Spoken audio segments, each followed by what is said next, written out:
nagbabalik po tayo at sige direct, patakbuhin mo yung natatago mong mga golden moments natin sa ating mga highlights. Grabe si Direk Francis, on cue talaga. Masunurin na direktor yan. Talagang... Lalo na pagtulog, masunurin yan. But ito si Aiza Maizo once again living up to the billing as probably the top player of the Lady Tigers. Nakita nyo naman, PLDT My DSL ang bahala sa pagpapakita ng ating mga choice cuts, mga highlights. Oh! Oh! 3 straight points for Aiza Maizo. Alam mo, yung makita mo lang yung mga ganong klaseng defender sa net, magdadalawang isip ka. At yun ang nangyari kay Joy Benito, who comes out a little gimpy after that battle at the net. Parang gusto mo sabihin, nanay ko, nanay ko. Sabi ni Benito, labas, labas.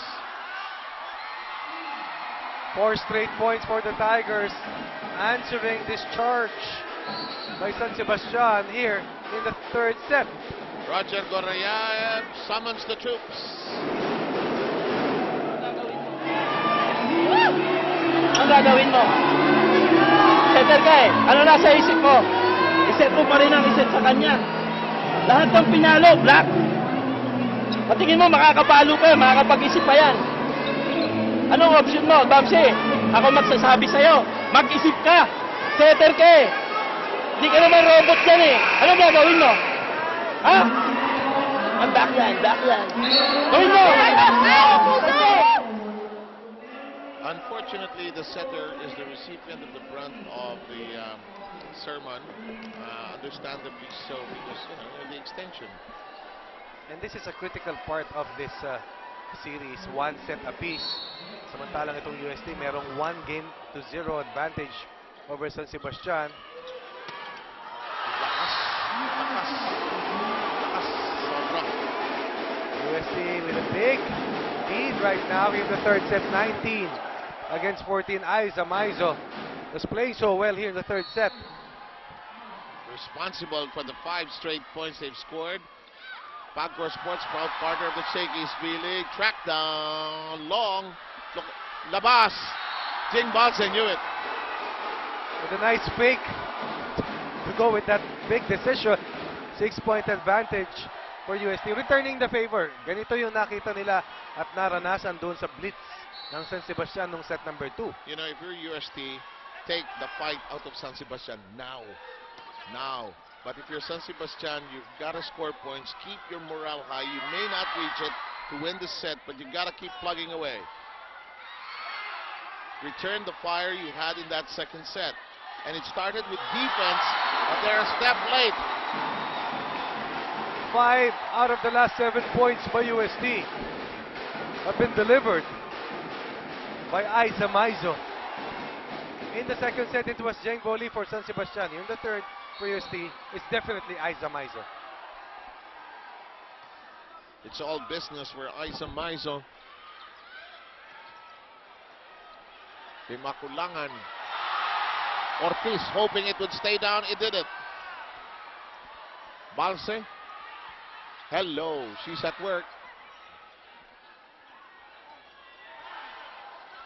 San Sebastian trying to get on track here. The dump over by Maizo. Benito hijack. Wally. Well done. This is like the last round of a 12-round World Championship boxing match.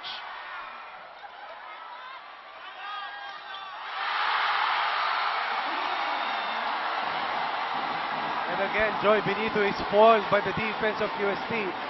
UST 3 points away from posting a 2-1 advantage.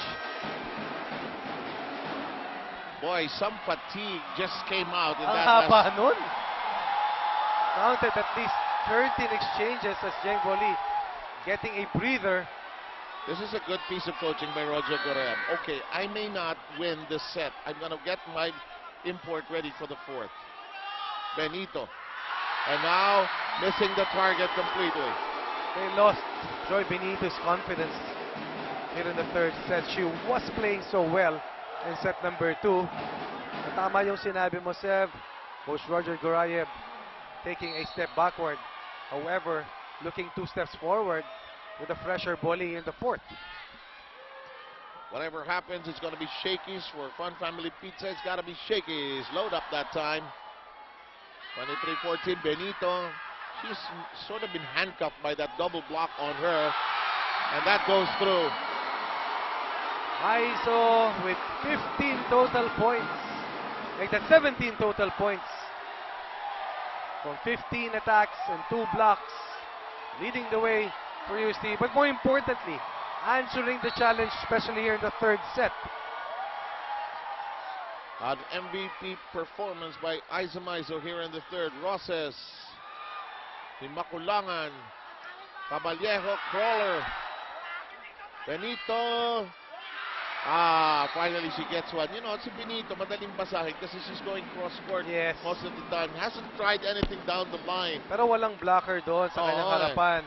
But luckily for her, it was a missed reception for UST who have 9 set points here in set number 3. Ang tagal bago naka-score ulit ang San Sebastian. Oh, that hurts! Oh, that hurts! And now, the University of Santo Tomas is a set away from winning a third straight Shakey's V-League title. Check out the Shakey's Shake It play. We will be back in a moment.